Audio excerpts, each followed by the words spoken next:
Hello and welcome to another edition of Media Watch. I'm your co-host Eric Tait. I'm Bob Anthony. Good to see you, Eric. Here we go, Bob, another session. Yes. Okay, folks, as you know, this is brought to you by EVT Educational Productions and the good graces of Manhattan Neighborhood Network.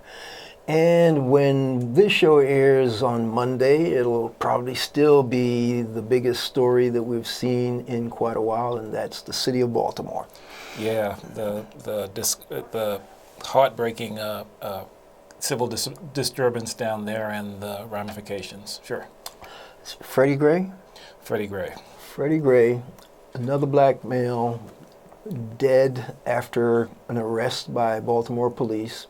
I believe the findings have been turned over of the initial investigation, but they haven't been made public as yet. Maybe when this show airs, there may be a development, but I'm guessing not.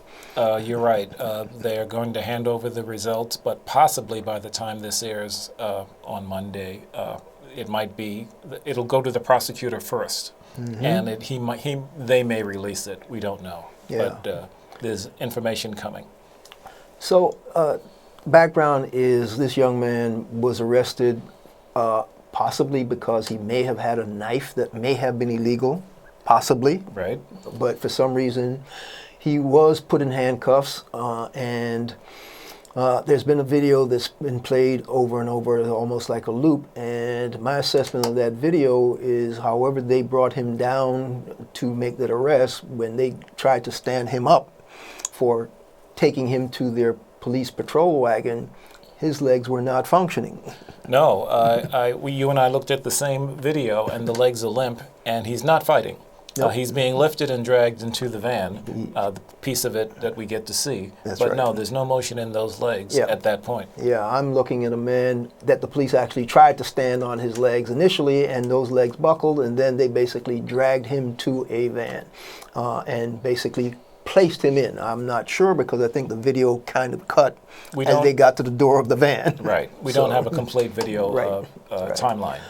But what we'll be talking about basically is the historical perspective, which we try to do when we do Media Watch. What we'll be talking about is some of the coverage, good, bad, and indifferent, and basically some of the what do we call it? Asinine comments or racist some interpretations. Asinine, some racist, some well measured, but not enough of those. And interestingly enough, it is basically my assessment that most of the perspective and analysis and background issues on this story have been covered better by the comedians than the actual journalists. And that's upsetting. That's very upsetting because, and we just viewed a couple of the clips, they're getting to the point. They're getting to the news that isn't being covered. Covering a civil disturbance, is like covering a crime story. You go for the flames, you go for the rocks, that's not this story. That's such a small segment of this story, and there's so much missing, and that's what we're going to get into. Yeah. We really want to take a look at this. Normally we try to give you a menu of different stories, but I suspect we won't even get to all we want to get to on Baltimore.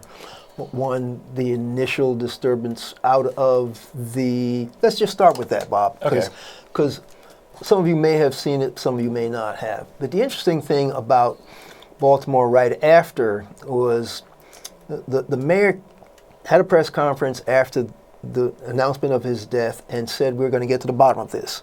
And she basically said, I pretty much don't want what happened in Ferguson to happen in the city of Baltimore. And so even if our people want to protest and demonstrate about what's going on while we're investigating this, they should be allowed to demonstrate and vent their protest in a peaceful manner. Pretty much, that's basically what she said. Right.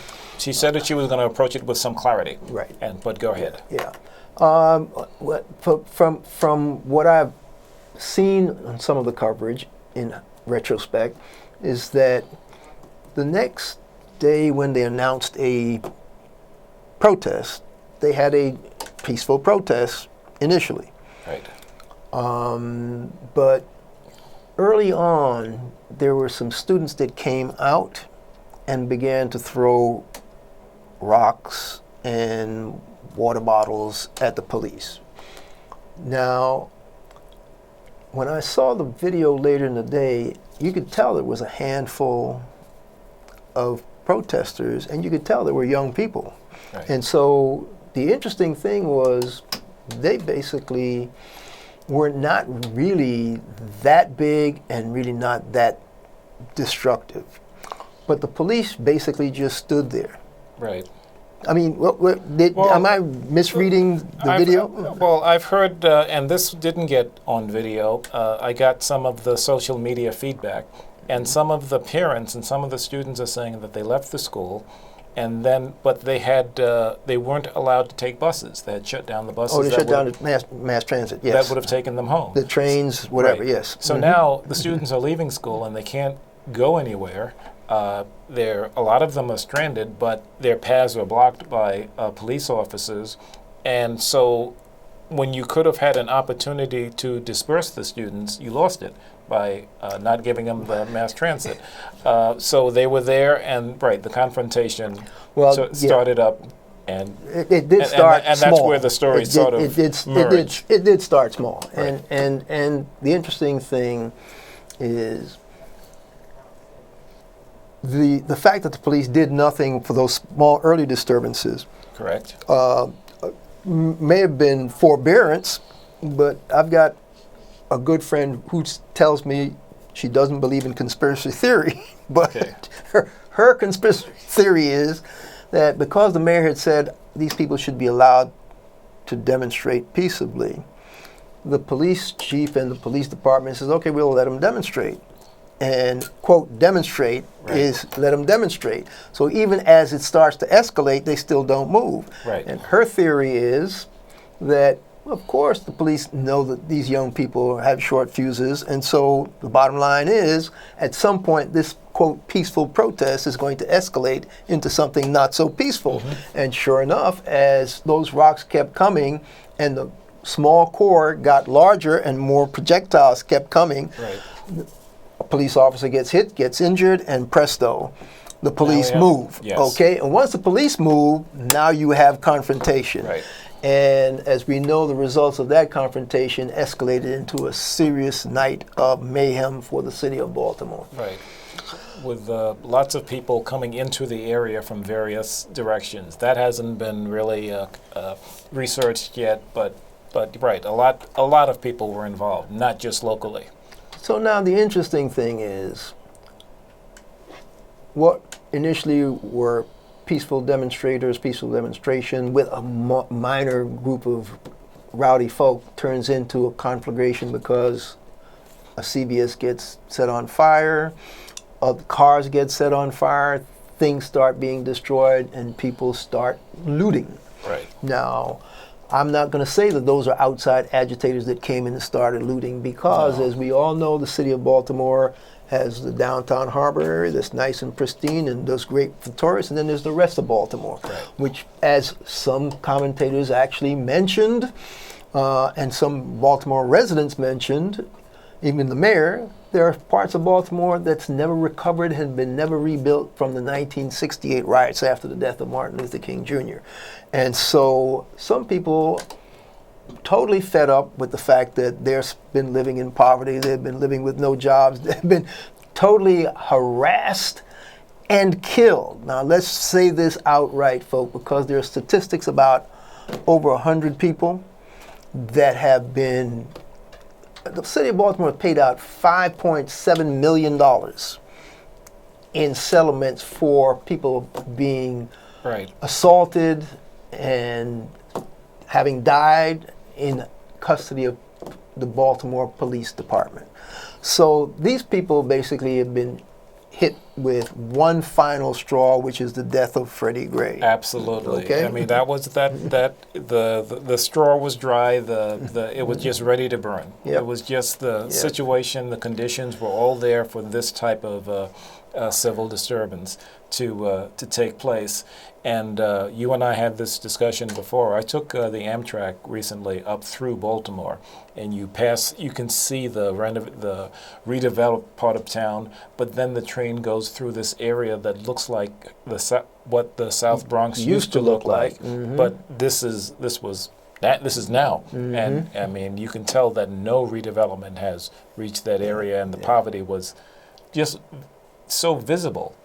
The interesting thing about that, as a lot of us know, there are any number of cities in America that were devastated in the 60s because of rioting. I'm not going to say rioting, because of urban uprisings, because people were fed up with the economic injustice, injustice from the criminal justice system that was not a justice system for black people, and all these inequalities, which was covered in depth by the Kerner Commission after those riots. And we can speak to that Kerner Commission report later on. But the bottom line is, folks really understood that they are trapped in a no man's land. And so when this conflagration came into being, it's because of years of this kind of treatment by the police department in Baltimore.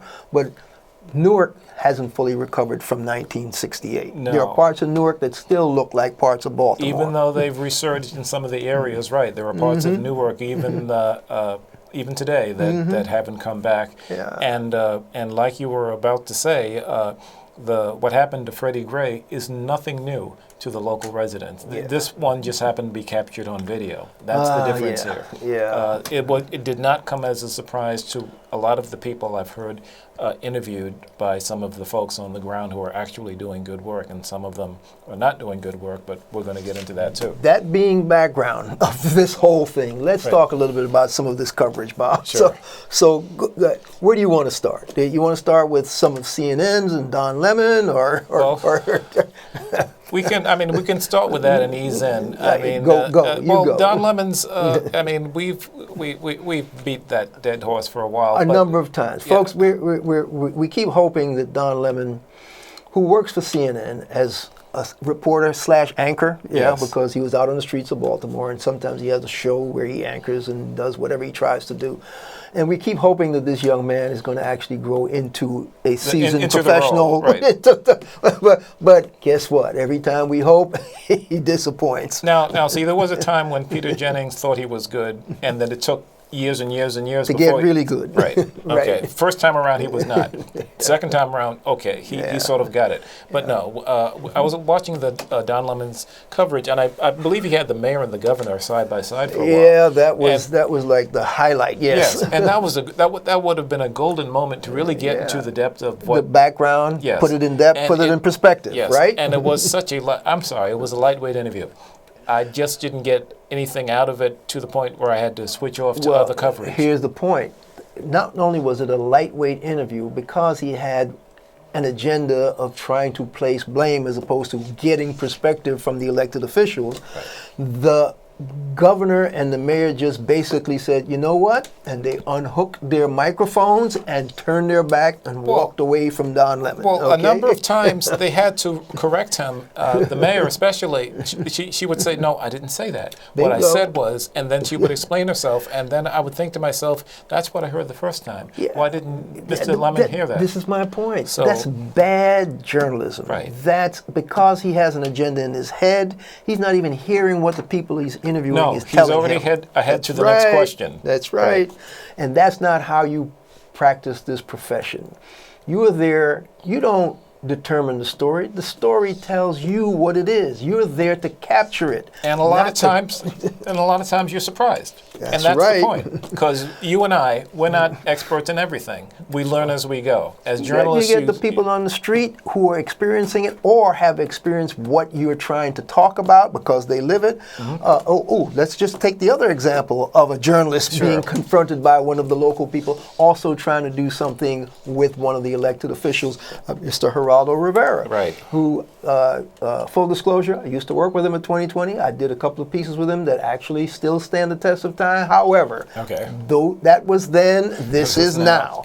Now, he was on the streets of Baltimore, 2 nights ago, I guess next Monday it'll be last Tuesday. Right. So he's trying to get this state official, a senator, female, to do an interview right there amongst the chaos that's going on so he can, quote, get some perspective. One of the young men who lives in Baltimore gets in his face and gets in his camera and said, no, you're not coming here to make hay off black pain. Or he said, you need to be talking to us, we're not here to make your day. Right. I forget the exact quote. Well, I have it here if you want me to read a couple lines from it. Go. I mean, it was a young man. I'm sure his name will come up on social. Well, I'm sure it's floating around already. But he basically gets in Geraldo's face, and Geraldo tries to walk away with a smile, and the young man is just right back in his face, trying to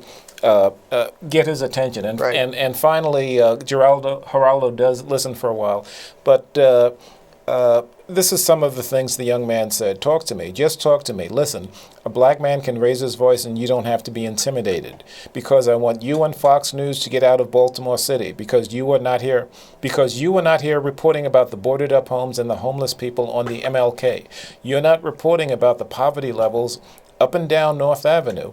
2 years ago, when the 300 men marched and we marched, you weren't here. Peacefully. You're here for the Black Riot. You're not here for the death of Freddie Gray. And so this went viral. Hit the nail on the head. The kid put the perspective that most of these journalists should be putting into this story by getting in this man's face and says, you're not here to report on the conditions here that may have caused some problems as a result Freddie Gray's death have triggered. You're here for these riots. You weren't here when we were doing these peaceful marches. You weren't here to talk about all these conditions, but because the city is burning, you're here. Right. He's not in the community center talking to the people affected. He's not in the streets talking to the people as they watch the remnants of the buildings, but they are here for the New York Post type headline. So now those are two examples of really bad coverage and lack of perspective. But guess what? Just because we don't want folks to think that we don't give due where credit is due, there was also another thing that crossed into the in basket that actually came from the Daily Cause aggregation. And basically the headline was Shepard Smith reams Fox cohorts about Baltimore coverage.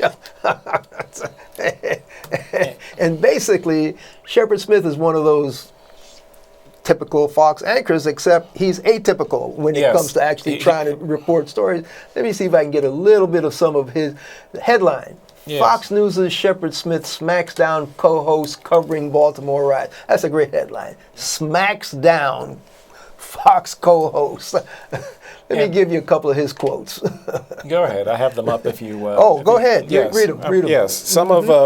and this is from the Washington Post story. I'll pull up the byline in a second. Some of Smith's coverage got some coverage. Folks took note when he brushed back the Five's Eric Bolling, who wondered, where are the civil rights leaders? Why aren't they calling for calm?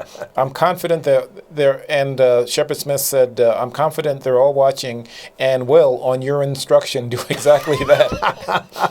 And, so he kind of pushed back there. And then he goes on to say, but if we sit here and indict the civil rights community and indict the parents for what we're watching right now, instead of, for now, just covering what happens and then later talk about whose fault it is because we don't know whose fault it is. I mean, he's like, step back a second and think. Look, I love this particular quote. Shepard Smith talking to those same Fox people. He says, where the civil rights minister says, I also don't know where we are. Bingo. Where are we? We've got a major American city that has decades of turmoil within this neighborhood. Decades. You've heard the stories from Doug McKelway a little while ago, people being arrested for nothing. A violent crackdown for years and years of them feeling powerless and hopeless and nobody listening to what they were saying. 1/4 of the youth locked up. Clearly there's a big problem. Then all of a sudden, an African-American man is taken into a vehicle. He comes out of it and dies. And you get nothing from authorities except a suspension. And those who would do harm take an opportunity to do harm. And here we are.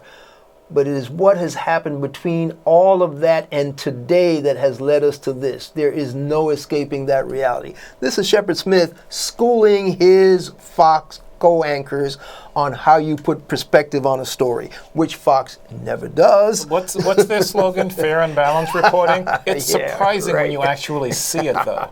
When one of their own that's what actually I mean. says, "Can we do this for real people? Stop getting on our typical." It's But- stunning when you actually get that out of Fox, even though that's their official slogan. Well, what you would get from Fox, we have to cue this up. I mean, Sure. we gave Fox their due but Larry Wilmore on the nightly show. Right.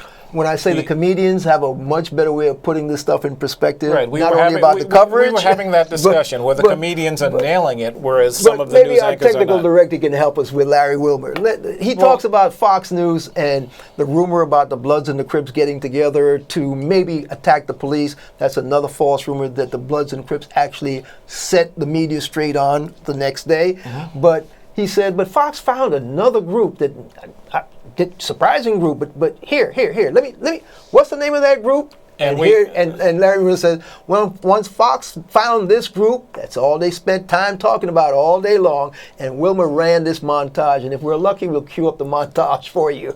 We'll try An to. alliance that has concerned all officers around the country about the Crips and the Bloods and the Black Guerrilla family is what it's called, a gang that is in West Baltimore.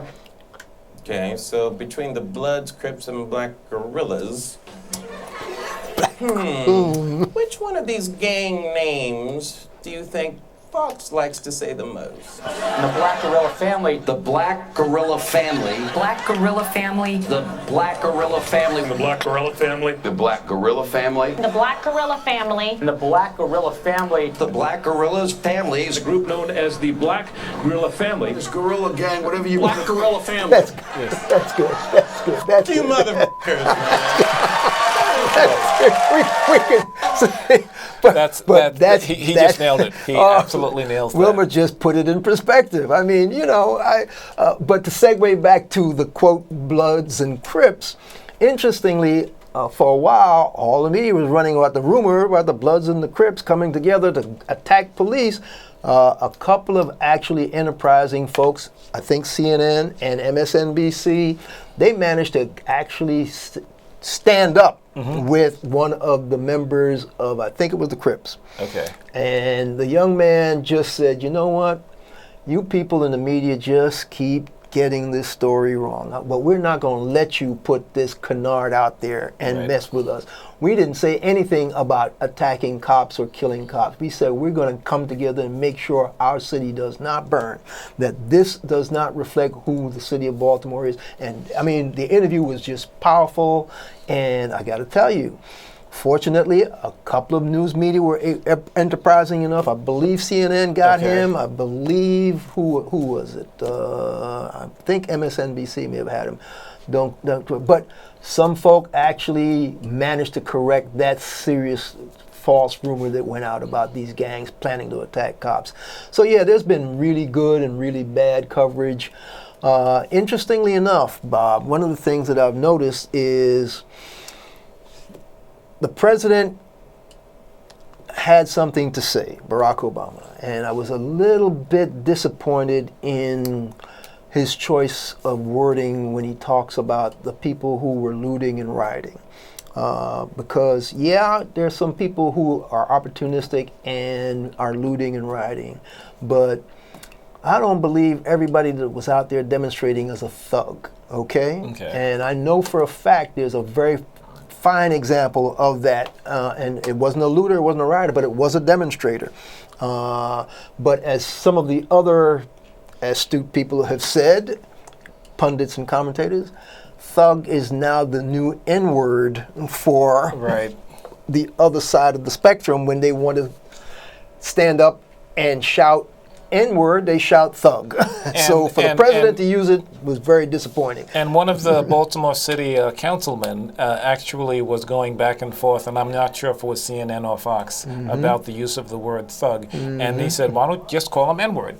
Yeah, that's exactly what you mean. Yeah, he went out and said it. And so that's the level new of discussion code, we're having. the new code. That's exactly right. But The president is correct. As many Baltimoreans said, this is not Baltimore. We do not burn, we do not loot, we do not riot. So whoever those aberrant behavioral people were, they don't represent this city. Exactly. And They're not people the heart of Baltimore. They came out in numbers to prove that, to clean up the mess, to make sure folks understood who they were. But the reason why I say all the demonstrators were not thugs, that viral video about the mother who came out and got her son. Now, folks, this woman told her son not to go and demonstrate, and he decided he was going to go demonstrate. And that's one I wish we could call it, but we don't have time and we can't set it up. But you've probably seen it because it's gone viral, and she's been on Good Morning America. She's been on 360 with Anderson Cooper. She's been on Everybody's Uncle just because. She just went out there the same day of that rock throwing and stuff, saw her son, and snatched him out of there. Yes. And they said, well, how did you know who he was? He had on a mask. And she said, he made eye contact with me, and I knew who he was. Yes. And so she proceeded to just go up one side of him and the other, and she really wasn't hitting him that hard, and he was defending himself. It was truly really old school parenting. And there's a lot of social media people pushing back about, well, she shouldn't be beating her son and blah blah blah. I said, look, folks, she knew what she was doing, and she articulated it quite well in the follow-up interview. She said, my son could be another Freddie Gray if he's out there trying to protect himself. But her key line, Bob, this is the one. She said, I knew I had to get him out of there because he's standing out there, his head covered up with a mask on his face. And I had to tell him, look, if you feel strong enough to come out here and demonstrate, show your face. Right. And that to me tells me that she knew what parenting is about. Exactly. And she was concerned about her son growing up the right way. Absolutely. That was the best quote of this entire thing. If you feel strong enough to come out and protest and demonstrate, be a man. Show your face. Show your face and stand behind your words. And I know she was fabulous. You and I know that if you or I were in the same situation, your mother or my mother would I'd have be done snatching. That's right. Your mother or my mother would have done the same thing. They'd be snatching us out of there. Yes. The hood would be down, and they'd be knocking us around. And we have about 50 seconds left. The only other named politician to say anything was Hillary Clinton at a speech at Columbia University. Yes, and which I would have made. It was interesting that she talked about the criminal justice system not being there for the community. For black and brown communities. She was very upfront about that, which surprised me. I thought she was going to soft soap it. She didn't. She had a pretty strong speech, and so we didn't get to half of what we wanted to get to. But we got to a lot. We need to put this whole policing in perspective with that slavery background, the black code stuff, which we've told you about in the past. We'll do some more on it not necessarily the next time, but again, in the future. This has been Media Watch. I'm Eric Tait. I'm Bob Anthony. Thanks, MNN and EBT Educational Productions. Catch you the next time.